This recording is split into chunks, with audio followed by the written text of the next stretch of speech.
কি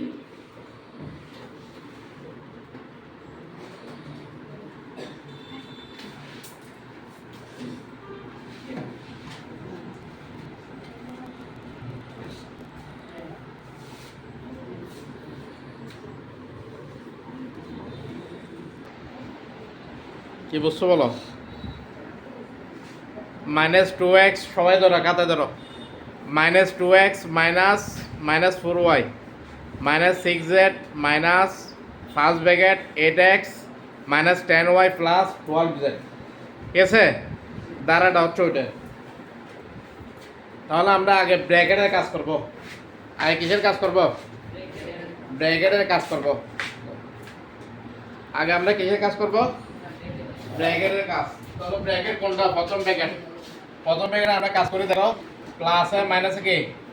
-8x। কথা বলতে হবে। প্লাসে মাইনাসে কি? -8x। মাইনাসে মাইনাসে কি? 10y। প্লাসে মাইনাসে কি? 12z। তাহলে আমরা এখন ফার্স্ট ব্র্যাকেট তুলে ফেলছি না? এরপর আবার সেকেন্ড ব্র্যাকেটের কাজ করবো। দেখো, মাইনাসে মাইনাসে কি? 6z। মাইনাসে মাইনাসে কি? 8x। প্লাসে মাইনাসে কি? 10y। মাইনাসে মাইনাসে কি? 12z। গেছে। এখন তাহলে সেকেন্ড ব্র্যাকেট উঠে গেছে। এবার তৃতীয় ব্র্যাকেটে কাজ করবো। মাইনাসে মাইনাসে কি? +4y। প্লাসে মাইনাসে কি?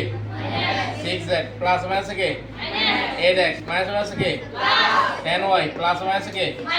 12z। আছে? এখন টোটালে তিনটা ব্র্যাকেটের কাজ শেষ না? এবার আমরা কাজ করব এখানে। -2x এর আগে কিসেন? -10। 8x এর আগে কিসেন? -10। 8x 2x যোগ করলে -10x। দুইটা মাইনাস থাকলে কাজ করবে প্লাস এর সাইন ঠিক মাইনাস থাকবে। তাহলে 8x 2x 10x। 4 এর আগে কিসেন? Plus sign. 10 এর আগে কিসেন? Plus sign. প্লাসে কি? প্লাস 4y 10y কত? 14y। 6 এর আগে কিসেন? কত বলো? 6 এর আগে কিসেন? 12 এর আগে কিসেন? দুইটা মাইনাস হলে কাজ হবে প্লাস এর সাইন ঠিক কি থাকবে? মাইনাস থাকবে। তাহলে 6z এবং 12z মিলে 18z। এটা आंसर। আগে ব্র্যাকেটের কাজ। আগে কিসের কাজ? ব্র্যাকেটের কাজ শেষ হলো, তারপর তুমি ফাইনালে কাজে যাবে।